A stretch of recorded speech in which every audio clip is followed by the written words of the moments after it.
10 देखि 15 इयर्समा नेपालमा विद्युत सबै जनतालाई फ्री गरे पनि हुन्छ।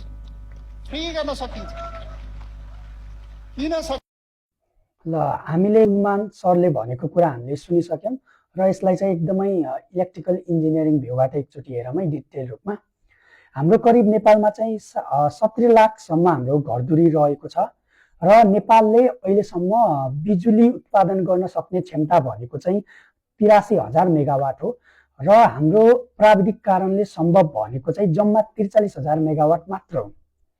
यदि अब हामी मानौँ नेपालले आगामी 10 वर्षमा 2035 सालसम्ममा चाहिँ 43,000 मेगावाट उत्पादन गर्न सक्छ। ल एकछिनलाई यो चाहिँ मानौँ। ल यसो हेर्दा चाहिँ हामीले पुरानो ट्रेन्डहरूलाई चाहिँ हेर्ने हो भने करिब करिब 8 देखि 10% वार्षिक रूपमा चाहिँ लोड डिमान्ड चाहिँ हाम्रो बढिरहेको हुन्छ, बिजुलीको खपत चाहिँ बढिरहेको हुन्छ।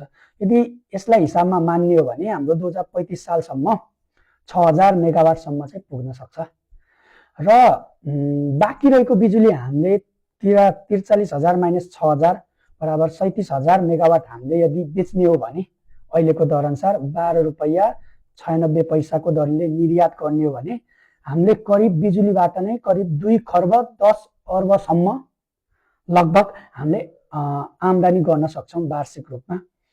र सेम साइडमा यदि हामीले घराइसी विद्युत 6,000 युनिटलाई हामीले हेर्ने हो भने करिब 21 देखि 26 अर्बसम्म हुन आउँछ र यो यत्रो ठुलो रकम अब कुलमान सरले भनेको जस्तै छुट गर्नु चाहिँ यदि हामीले यो इकोनोमिक तरिकाले हेर्ने हो भने इन्जिनियरिङ तरिकाले हेर्ने हो भने चाहिँ राम्रो हुँदैन। किन भन्दाखेरिमा यदि हामीले सबैलाई फ्री गर्ने हो भने यो 6,000 होइन, यो हाम्रो चाहिँ 20,000 मेगावाट 25,000 मेगावाटसम्म चाहिँ हाम्रो लोड बढ्न सक्छ।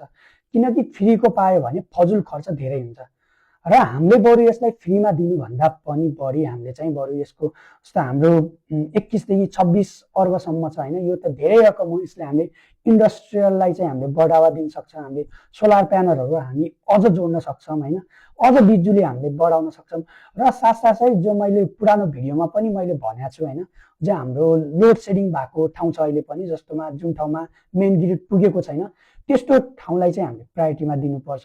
गरिबहरूलाई चाहिँ बरु फ्रीमा गर्नुपर्छ होइन, जसले तिर्न सक्छ उनीहरूलाई चाहिँ फ्री गर्नु त्यति राम्रो उपाय चाहिँ हुँदैन। एउटा इकोनोमिक तरिकाले हेर्ने हो र इन्जिनियरिङ तरिकाले हेर्ने हो भने। धन्यवाद।